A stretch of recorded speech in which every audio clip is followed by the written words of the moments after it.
Olá, boa noite. Bem-vindo ao Jornal Band Minas desta terça-feira. Vamos aos destaques de hoje. Documentos falsos e roubos. 2 homens são presos por cometer crimes na capital. Tensão e pânico. 2 assaltos quase simultâneos deixam baleados em Poços de Caldas. Tranquilidade nas vendas. Aplicativos de celular se tornam aliados do comércio. Com tudo em cima, foliões lotam academias para exibir corpo perfeito no carnaval. Veja agora no Band Minas.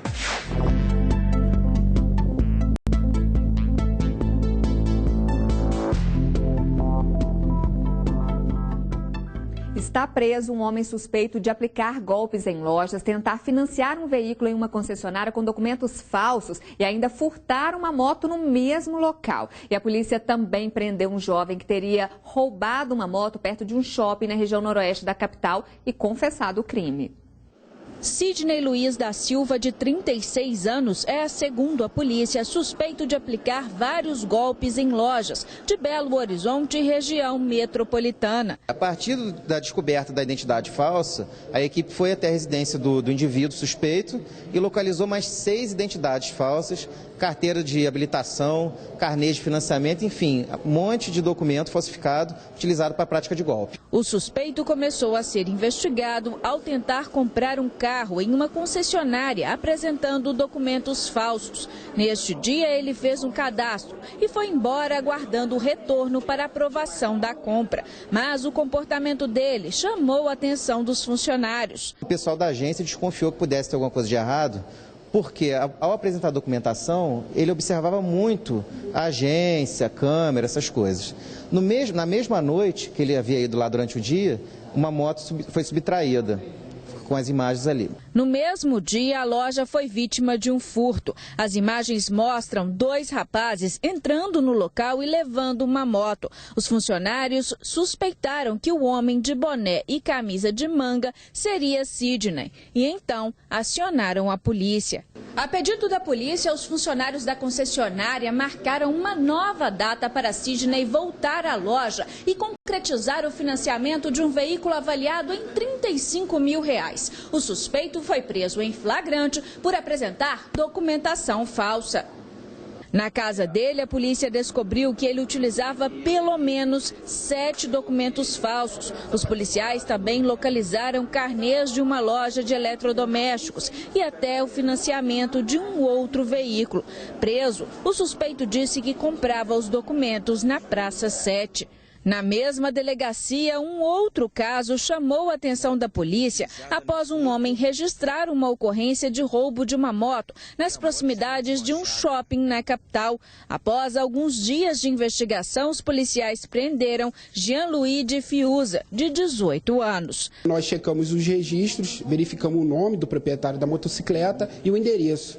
E nos deslocamos até o local. E, para nossa surpresa, conseguimos prender em flagrante o autor e desmanchando a motocicleta lá no local. 9 suspeitos de pelo menos 4 homicídios foram presos em Contagem. A motivação dos crimes seria o tráfico de drogas. Os 9 suspeitos foram apresentados pela Polícia Civil na manhã desta terça-feira. Fernando Alves de Souza, de 24 anos, Eider Ferreira Claudino, de 23, e Cristiano Rafael de Souza, de 27, seriam os autores de um homicídio com requintes de crueldade. Foi executado a tiros e também a pedradas. Quando encontraram o corpo, a calota craniana estava totalmente desfigurada. Ivan Gil de Souza, de 24 anos, teria confundido um jovem sem ligação com o mundo do crime com um desafeto. Ele esteve no local com as mesmas vestes, umas vestes parecidas com a do Caio, só que saiu do local. Quando o Ivan foi buscar a arma de fogo para poder executá-lo, quem estava no local com as vestes parecidas era o Caio, que não tinha nada a ver com a história, e acabou sendo executado. Diego Cássio de Carvalho, de 24 anos, Brian Victor da Silva, de 18, Marcos Vinícius Gomes, de 19, Tiago Júnior Pereira Vieira, de 25 e Alisson Miranda Esteves, de 27, seriam os autores de um duplo homicídio motivado pela perda de drogas. Eles estariam dolando drogas num apartamento desse condomínio. A polícia chegou e eles perderam muito dinheiro em droga. De acordo com a polícia, os 9 suspeitos integravam uma mesma quadrilha no bairro Beija-Flor, em Contagem, na Grande BH. Mas a disputa por bocas de fumo teria iniciado uma guerra na região. Os suspeitos negam os crimes e garantem que não se conhecem. No entanto, longe das câmeras, os presos demonstram ter certa intimidade entre eles. A polícia continua as investigações para localizar outros suspeitos que estão foragidos e que teriam participação nos homicídios.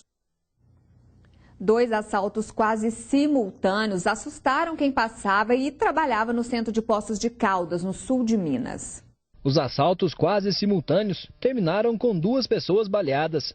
Em um deles, um homem de camisa preta atira no ombro da funcionária de uma lotérica após abordá-la enquanto saía do local com um malote. O suspeito foge, mas o proprietário da lotérica vai atrás dele. Com Amélia Maria Brochado, de 56 anos, ainda no chão, outro assaltante entra no local com o proprietário. Eles brigam e o empresário cai, enquanto o suspeito foge com a arma na mão. Os funcionários da lotérica, ainda assustados, não quiseram gravar a entrevista. A poucos metros do local do primeiro assalto e apenas com alguns minutos de diferença, mais uma pessoa baleada durante a ação de criminosos. Um homem de boné pula para dentro do balcão, procura por dinheiro e sai.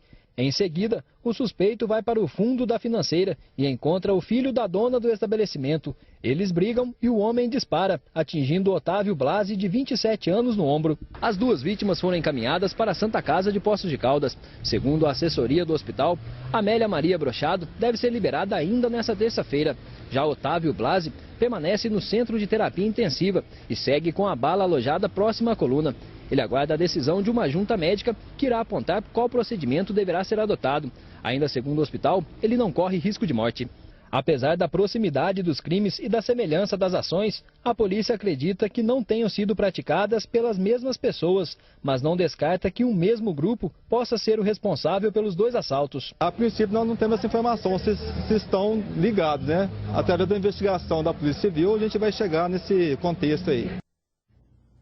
O muro de uma escola desabou em Itabirito, na região central de Minas. O acidente ocorreu próximo ao ginásio do Centro Educacional da cidade. Segundo a prefeitura, o muro já estava sendo monitorado por se tratar de uma estrutura antiga. Uma avaliação feita na manhã de hoje apontou uma movimentação no terreno e, por isso, a rua Henrique Michel foi interditada. A estrutura cedeu e atingiu 3 carros que estavam estacionados na rua, mas ninguém ficou ferido. Técnicos municipais realizaram a limpeza da rua, que deve ser liberada ainda hoje. E, de acordo com a prefeitura, o acidente não deve prejudicar a volta às aulas nem as obras de construção do ginásio. A chuva provocou 3 mortes em Minas Gerais desde o final do ano passado, de acordo com a Defesa Civil. Uma das vítimas foi um idoso de 69 anos que morreu ao tentar salvar o veículo que estava sendo arrastado pela enxurrada em Uberaba, no Triângulo Mineiro. O fato aconteceu na rua Vital de Negreiros, no bairro Fabrício. A força da enxurrada arrastou o carro por quase 10 metros. E foi aqui, próximo à garagem de casa, que a vítima ficou presa.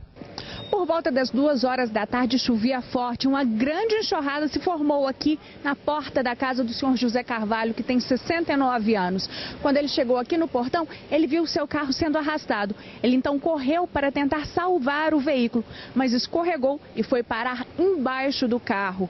Ele ficou submerso e o Corpo de Bombeiros não soube informar por quanto tempo ele ficou preso, até ser salvo por militares que passavam pelo local.